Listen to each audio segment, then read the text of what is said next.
This is the Final Word Daily. England, India, the second test match, the fourth day. Geoff Lemon and Adam Collins back in the saddle. And the first thing we do on this show, Adam tells us all about the day in 30 seconds or less.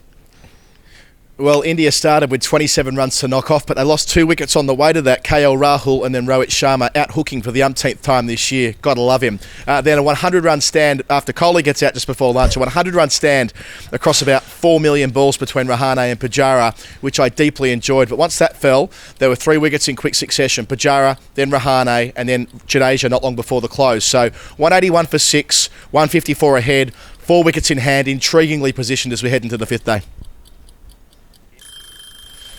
It is tasty, the setup. Let's start with that first of all. The fact that after the first innings, the 2 first innings of this test match, we basically had a 1 innings shootout. It was, pretty much level pegging.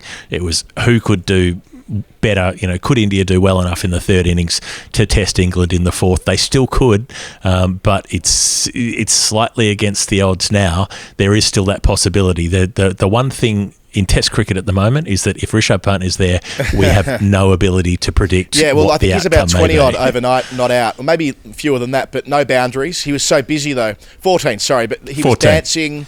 He was looking to create opportunities. He nearly got stumped very early on when premeditating his dance before Moeen even started his run up. I mean, we know how he bats. We know this is going to be part of it, but he managed to play conservatively just at the right time before the close of play, with Virat Kohli gesturing to the umpires that he thought the players should come off, and eventually he won the argument and they left the field about 20 minutes prematurely. We missed out on what could have been a really exciting passage of play with the second new ball before the close, but because of the bad light situation, the fast bowlers never got the opportunity, so play was called off after 82, but the 81st and the 82nd were bowled by Moeen Ali and Joe Root. So yeah, I feel a bit robbed that we didn't quite get that last bit, but you can't do much about bad light.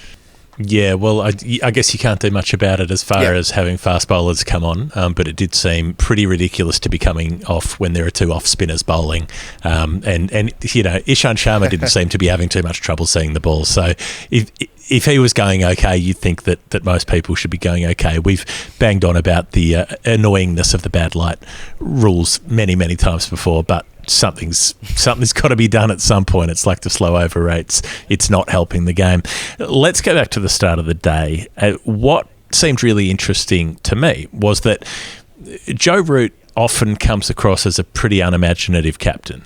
Great with the bat, not particularly innovative when it comes to decisions on the field. You think he's the kind of guy who comes out with his bowling plan written on the back of a napkin and that's it for the day. But he changed it up this morning. Ollie Robinson bowled 2 overs with the new ball alongside James Anderson, and then Robinson was off. Mark Wood came on very early, and it worked. 2 wickets later, Mark Wood's done the job. It was, I don't know whether it was a gut call or whether it was planned ahead of time, but the change in tactics suddenly bore results. I think it spoke to Root knowing that he needed to be nimble today, that on an unresponsive pitch that you needed to have the presence of mind to know when to call for plan B. And look, we saw yesterday that short pitch bowling kind of sort of worked at different points through the day, and Wood's the man most likely on that front. So Wood didn't bowl until, the 28th over or something in the first innings, so they thought, no, we'll get him on early when the ball's hard, before the ball gets soft on a pitch like that, and see whether it can bring a reward. And the first wicket, KL Rahul, the man in form, like a lot of players will get out to that, not a lot of footwork early on, but you sort of put that to one side. The Rohit Sharma dismissal, on the other hand, again, credit to Root. The third man drops back. 3 balls earlier in the over, Rohit Sharma's hit him for 6 into the grandstand over square leg. Root moves Moeen Ali behind square, has an extra fielder put out in front of square, so 3 in total for the short ball. Everybody knows the last ball of the over is going to be a bouncer. Rohit's up to it. Everyone's got across it, and he has another pop, and that's where he falls at deep backward square. Good catch by Moeen Ali too. I think he might have lost it early on, but gathered his composure and made sure he took the chance. So I like that from Root, that not only did he bring Mark Wood into the attack, but really early on he was willing to do things that were a fraction unconventional based on normal trends and modes of dismissal. You wouldn't normally see someone caught at deep backward square when there's 27 runs on the board in a situation like that in a tight test match. But he knows Rohit hit well, and it paid a dividend. This is the interesting part to me. Rohit Sharma looked absolutely on early. And when Mark Wood was bowling to him, Wood didn't look that threatening. He was bowling full to Rohit Sharma. He was beautifully driven through long on for a boundary. Rohit was playing him with pretty much with ease. The strike changes over. KL Rahul's on strike to Wood. And for the first time in the day, Mark Wood bowls a hard length just outside the off stump, moving away a little bit, and takes the edge. He had not bowled that length to Rohit Sharma at all. Now, I don't know if that was deliberate or not, but KL Rahul had been at the non-striker's end watching the ball being full at the stumps, and then first ball he gets is back of a length and moving away outside the sticks. That worked. Whether it was a setup or not, it really worked. That was a good piece of bowling and wasn't a bad piece of batting. Rohit Sharma's piece, I mean, to be batting that well and then to chuck it away again, caught on the hook in Sydney, caught on the hook in Trent Bridge, now caught on the hook at Lords. When you've already hit 1-6 for the over and you've seen them move the guy, they had Moeen at deep square leg, you hit the 6 over deep backward, you move the guy around to deep backward, waiting for that shot again, and you think, I think I'll take it on, I'll pop it over his head. Maybe as a test match opener, you don't need to do that twice in an that's over. Probably the case. And speaking of plans, I like the way that Sam Curran went about it too. Starting around the wicket at Pujara, obviously the plan with the man around the corner, the short leg, all the rest of it. Mm-hmm. And then with Kohli, just changing that angle, reminiscent of 2018 here at the Oval, actually, when he was able to get Kohli first ball. I mean, it took a bit of time, but the setup was there. And Phil Walker on our broadcast picked up on the fact that Kohli was looking to defend to cover, which has got him in trouble on previous tours of England, most notably 2014. So that was his starting point. He was looking to push out to cover, get bat on ball, and with that bit of extra angle, that's how Sam Curran was able to bring upon the downfall of Virat Kohli just before lunch. At 55 for 3, I'm kind of thinking, look, this could in theory be over today, unless the two old-timers, well, I wouldn't call Rahane an old-timer, but the two experienced men of Rahane and Pujara, the two last men of their engine room, if you like, get busy. So I fully embrace the way they went about it, adding, as I said, an even 100 runs over, the better part of, I suppose, 50 or 60 overs or something like that. There was... It was a full one-day international, Adam. Right. They faced 49.4 overs between them. I think it's a commendable way of going about it, because at that stage, they had no chance of winning at 55 for 3 unless those two were there. Knowing the fragility that comes from 6 down, and yes, Ishant Sharma's going okay at the moment, but let's be realistic. It's Ishant then Shami, and Shami's the number 11. So, and you can't have any faith in the 9, 10, 11 sort of setup with India at the moment. So, I think that there was an inherent logic in the way that Pujara and Rahane went about their work. And in a way, I'm disappointed that they both fell in quick succession because, obviously, if they moved the game along by getting out, but if they were there overnight, maybe India are in a position where they might declare at some stage tomorrow. But nevertheless, I mean, even if they do set England 180 or 190, all 4 results will still very much be on the table. Well, the interesting thing, I thought, going back to the Kohli dismissal, was that Curran had bent one in and banged him on the pad only a few deliveries before that. He'd had the one that he swung in and that pitched in line, and they went upstairs for the DRS referral because Curran was so excited that left arm over the wicket, he'd managed to pitch one in line to the right-hander and hit the pad that he didn't actually notice it had hit, pretty much up above the flap of the pad and it was going over. But nonetheless, the fact that he was swinging them in meant that's what Kohli's looking for.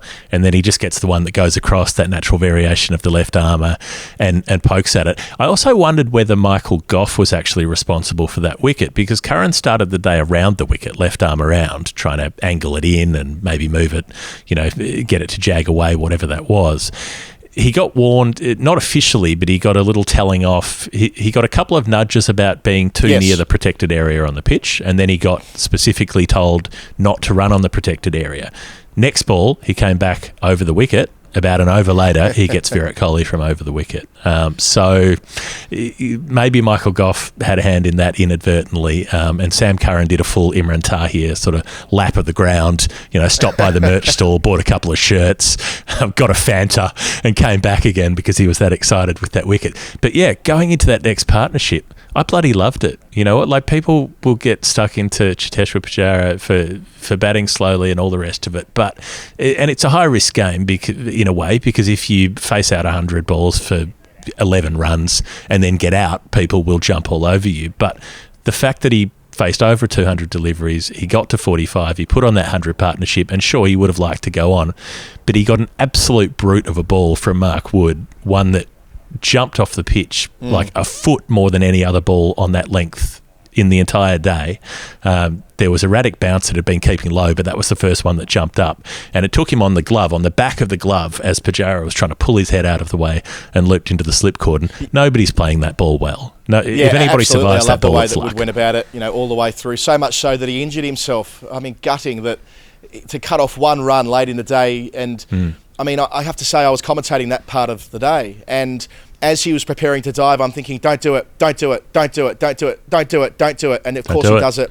And of course he's bracing his right shoulder off the field, and who knows what happens. Of course, he did try and come back on the field with a strapped up shoulder late in the day, but when it became apparent that he wouldn't be permitted to bowl anyway, they sent him back off to presumably rest until tomorrow or something like that. So at least it's not serious. But yeah, that was an important part of the afternoon. Pujara nearly became the fifth Indian to make a Test match 50 in more than 200 deliveries. Of course, his slowest 50 was the 174-ball effort at Brisbane earlier this year, that absolute marathon on the final day there. But yeah, he was on track to... And his slowest before that was in Sydney. Yes, and the one before that, that's right. There was the 2 in 2 weeks, and he was on track to obliterate that and join. And I think that the most amount of balls faced was 236 for an Indian 50, so he probably would have broken that record had he arrived at 50, but yeah, not quite to be. And then at the end of the day, really, Moeen Ali, how important, gets Rahane, gets Cheteshwar with a beautiful delivery, a classic Moeen Ali dismissal, really, around the wicket to a left-hander, clipping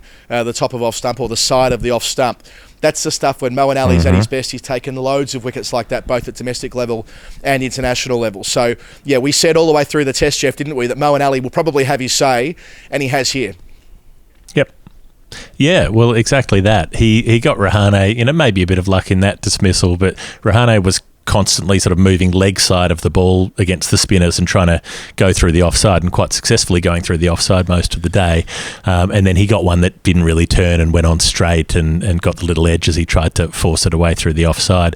But the Jadeja delivery is, you want that as your ringtone. You want that as your alarm to wake you up in the morning. Like you want that in one of those little picture frames that shows a video loop over and over again. Just pop it on your wall.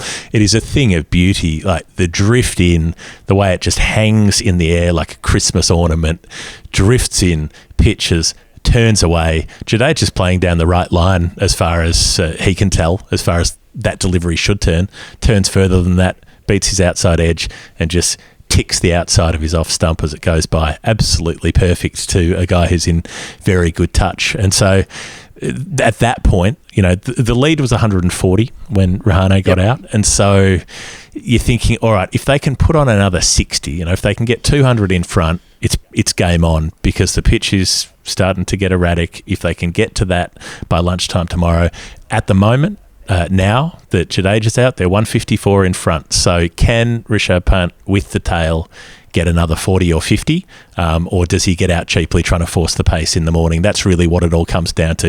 If Rishabh bats even half an hour on day 5, potentially India have a possibly match-winning lead. Yeah, that's the whole ball game. I think we're going to be, Geoff, in concert here on Player of the Day. Cheteshwar Pujara, a player we've loved the work of for many years, and we've already explained why we love him. Yes, he didn't get to raise his bat, but he put in a big old shift today, and people have been trying to write him off for the last year or so and undermine what he does. But I love the fact that Test cricket still has room for a guy like Pujara. I mean, 18 Test centuries to his name, 6,300 Test runs.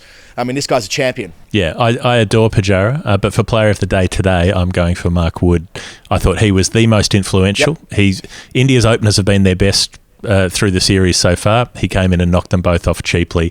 He came back when England really needed a wicket and got Pujara out when Pujara was not in a mood to be got out, and he was dismissed by it was the pace of the delivery that made the pitch behave erratically, and even the fact that Wood did injure himself late in the day trying to save a boundary. He's got this slightly doomed star hanging over him that he seems like the kind of player who's not going to get to play a lot of Test matches, but I feel like we're lucky to see him play the Test matches that he is playing, because he's such a wholehearted cricketer and person, and it's very difficult not to love the way he goes about it, whoever is your team.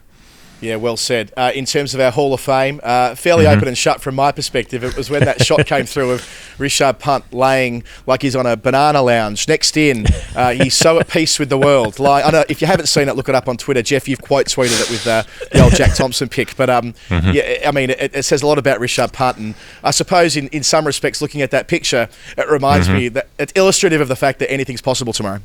Yeah, exactly. I mean, he's doing these ones out the side. The caption should be "pants off," like, you know, just relax, drop the strides. You know, everybody's friends here.